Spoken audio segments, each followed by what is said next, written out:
Nampak kereta ni dia dah set up lawa-lawa. Hampa jangan terkejut kalau owner dia perempuan ni. Tengok dia punya exhaust.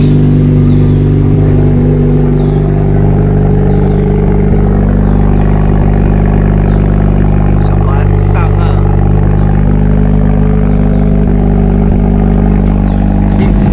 Tambah lift. Lepas tu tambah apa Iman? Dia lift tabung tengah tu tak silap. Dengan dia punya apa? Oh, spring apa tak buat lagi lah? Spring tak buat lagi. Dia tengah tunggu barang sampai.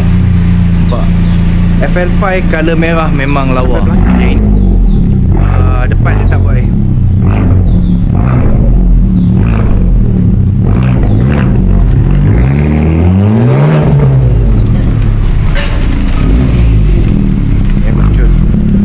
So geng, kalau hampa tengah mencari FL5 nak colour merah ataupun lain-lain colour, Helmi ada banyak lagi stok yang ready. Mileage yang paling rendah pun ada. Harga semua cun insyaAllah tahun 2023 2025. So nak cari FL5 ataupun kereta recon lain, boleh Roger Helmi, link dekat bio.